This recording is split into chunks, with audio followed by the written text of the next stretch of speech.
¿Quién dijo que Michael Bay solo sabía hacer películas palomiteras sin más? 13 horas es la demostración de que no, de que si quiere puede hacer buen cine y dejar su huella en algo tan difícil como el cine bélico.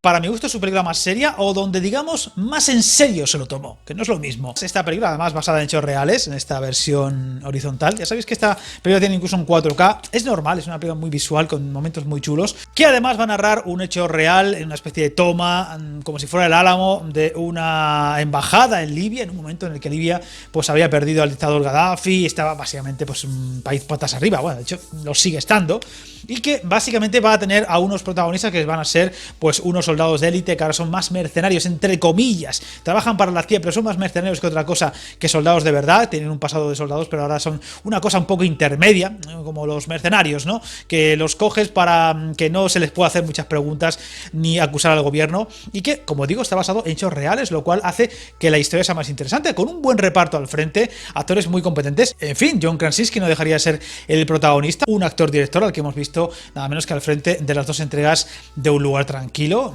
y además con bastante buena mano. O el caso de James Buckgate, que para mi gusto es el actor que mejor brilla en la película, un actor que no es el protagonista, pero lo parece en muchos momentos, es un poco el líder de ese grupo de militares de élite y que va a estar, la verdad es que tanto en las escenas de acción como en las series, a un gran nivel. Una película, como suelo decir yo, más que bélica, militar, porque va a tener muy bien esa idea del plasmar cómo son los soldados, ¿no? Los soldados en la intimidad,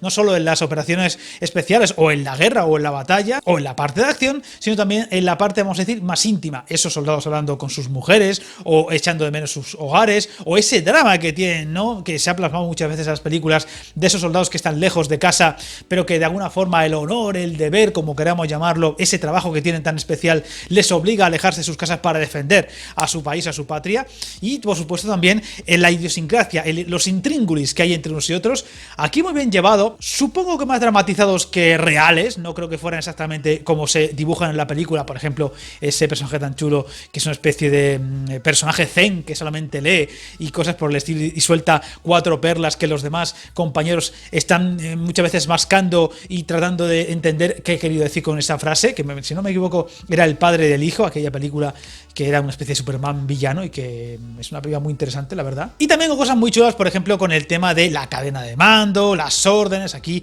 se plasma un gobierno o una CIA, unos servicios de inteligencia, pues en fin, bastante lamentables, y con momentos de acción bastante conseguidos. Es una película un poquito larga quizá, aunque es cierto que le viene bien a la película para presentarnos mucho mejor a los personajes, y que no parezcan tan vacíos como podría haber sido si la película hubiera sido pues más acelerada, o se hubiera metido solamente en lo que es la acción. Se centra en las 13 horas, digamos, del asalto de esa embajada, pero la historia empieza varias semanas antes con la idea de pues la llegada del personaje de Krasinski a esa nueva misión que va a tener con compañeros y demás. Con ideas muy interesantes, por ejemplo, con el tema, pues en fin, de lo de la conquista, por así decirlo, de los países islámicos, y tratar de,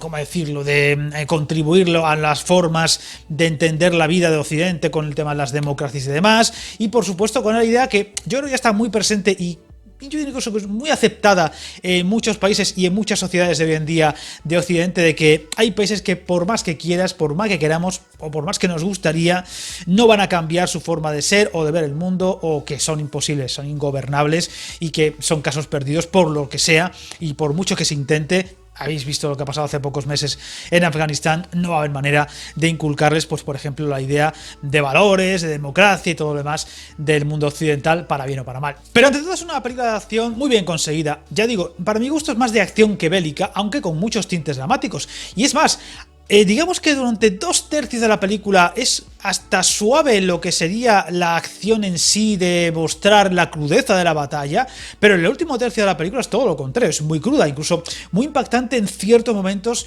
más allá de la carnaza, por así decirlo, o el gore que se puede ver en algún momento, con alguna explosión, algún tiroteo, que son escenas bastante fuertecitas, sino lo que ocurre con algún soldado en concreto, que no puedo decir nada porque seguro que más de uno de vosotros no ha visto la película, que son muy impactantes en lo que significa para el soldado en sí, o sus compañeros, o lo que hemos ya aprendido como espectador de esos personajes tan especiales, porque además cada personaje tiene mucho detrás. Son personajes bastante ricos, bastante bien construidos y que tienen mucha personalidad, mucho alma. Como he dicho antes, cada uno tiene su personalidad, su forma de ser, tienen su intríngulis más allá de la fachada militar o la fachada de élite sin más que muestran en la pantalla. Y por eso la verdad es que es una película que tiene muy buena aceptación entre los fans, ya no solo de acción, sino también de ese género de películas, como digo, bélicas o más bien militares. Por ejemplo, pues yo que sé, Black Hawk Derribado siempre he dicho que es una película bélica, sí, pero también muy militar, donde, digamos, podemos comprender más como espectadores o como ciudadano normal y corriente cómo funciona la mente de un soldado o, por ejemplo, en la relación entre ellos. Aquí, por ejemplo, también se va a usar mucho la expresión esta de hermano, ¿no? De hecho, al principio se hablan entre ellos como hermanos. Y es que son hermanos, no son hermanos, por así decirlo, de armas. Solo que se dirigen entre ellos así porque, digamos, que forman parte de una misma familia. Y es muy interesante. La vida del soldado siempre ha dado mucho de sí para muchas películas, más allá del cine bélico, y aquí lo que se narra al final es una historia más humana que bélica, o más de personajes que de acción. Pero lo que es la parte de acción es muy interesante, toda la forma en la que el espectador se sumerge en la acción en sí está muy bien conseguida. Por eso digo que aquí el bueno de Michael Bay se lo tomó en serio, del minuto 1 hasta el final. Es una película con un tono muy serio, mucho más serio de lo que hemos visto en gran parte de la filmografía de Bay, por no decir incluso en todas las películas. Yo creo que hasta más incluso que Pearl Harbor. De hecho, yo tengo la sensación de que Michael Bay es un director que ha madurado bastante en los últimos tiempos. Le ha robado demasiado tiempo a la saga Transformers, pero es que curiosamente, entre una y otra entrega de Transformers, que no sé si son 5 ya las que ha dirigido, o 4, no sé, no me acuerdo ahora bien, ha tenido joyas como esta, 13 horas o Dolor y Dinero, que luego también la vamos a criticar. Sus dos mejores películas en cuanto a madurez como director, lo cual es muy interesante. Creo que es un director que, si sabe encauzar bien su carrera a partir de ahora y hace buenos títulos, puede dejar mucha huella. Lo que pasa es que,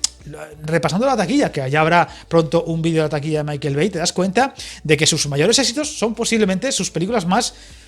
mundanas, como el caso de la mayoría de las Transformers. Y esta, por ejemplo, 13 horas, pues no fue un fracaso, pero tampoco fue un gran éxito. Igual que con La Isla, es un poco contradictorio, ¿no? Que los mejores productos de un director como este sean los que peor van en taquilla. Es así de triste, muchas veces la calidad de una película no está precisamente ligada al éxito o al fracaso de la misma. Buena nota, desde luego, para una película que incluso te puede llegar a emocionar a ratos y que, desde luego, si no habéis visto, os la recomiendo, porque además la verdad es que poca gente que la ha visto la pone una mala calificación y yo no voy a ser menos, la pongo un 8.25, 8,5.